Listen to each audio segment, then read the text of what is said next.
Brokers, Farmland's strategic real estate partner. All right, welcome back into the program, everybody. Let's have a look at the rural real estate market as we do on a monthly basis here on the program. And of course, the team behind this particular segment is Property Brokers. The GM of Rural there is Conrad Wilkshire, and he joins us now. Happy New Year, Conrad. How are you? Yeah, same back to you, Dom. No, all good. Good break.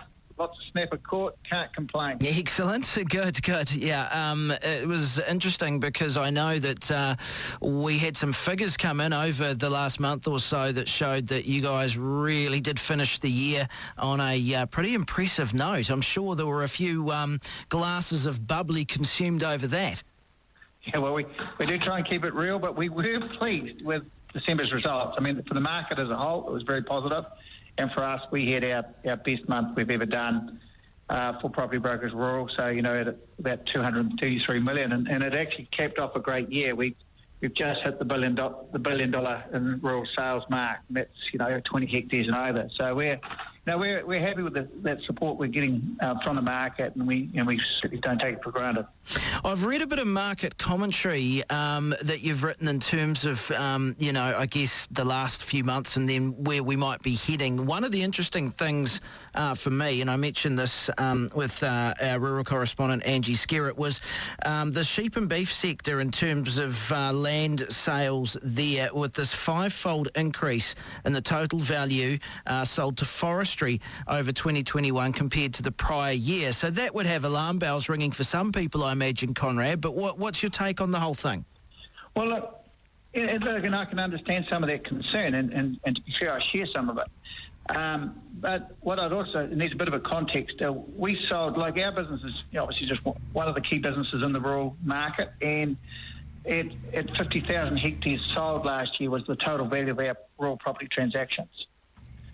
And so that I think when we talk about how does forestry compare, well, we were in our sales last year about 8,000 hectares in round figures last year. So it's certainly been a factor. But if I had to say, if I look at our $1 billion worth of sales last year, if I had to look at what were the main drivers of that, well, we did over 445 million in dairy alone.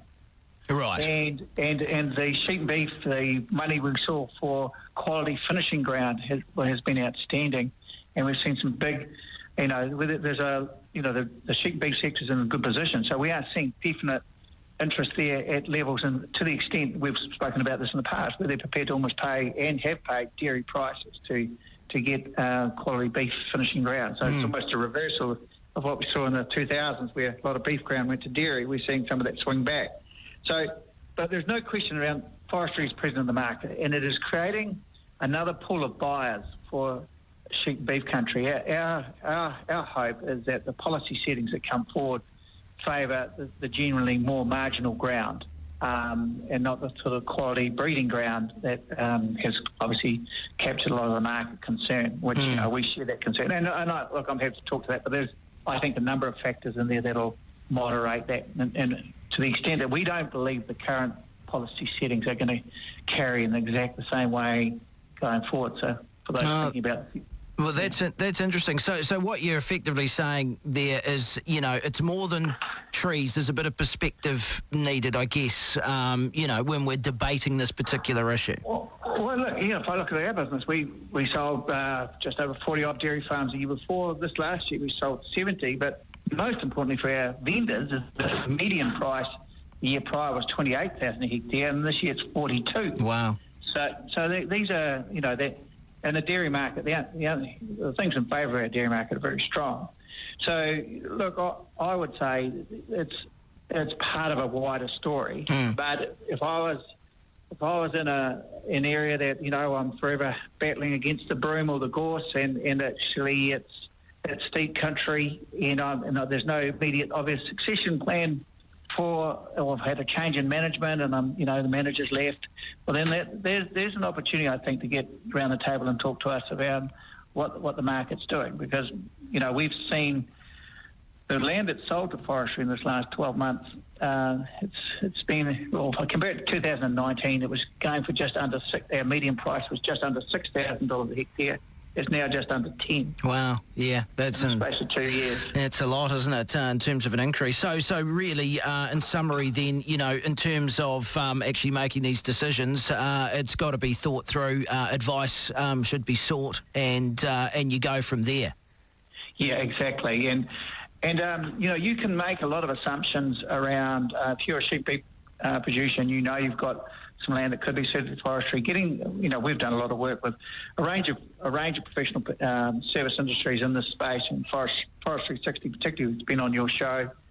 And, you know, we've found them to be exceptionally helpful in actually mapping the area, because there's a lot of assumptions that go in, and assumptions can be, you know, fraught with misinformation. We really do need to, you know, do a farm plan and really understand it. So doing the due diligence well ahead of listing and getting good advice can help people frame up their thinking and make good decisions. Get advice from your lawyers, your accountants, and getting all those inputs. And we partner all that and help facilitate it. I think that recipe seems to work really well.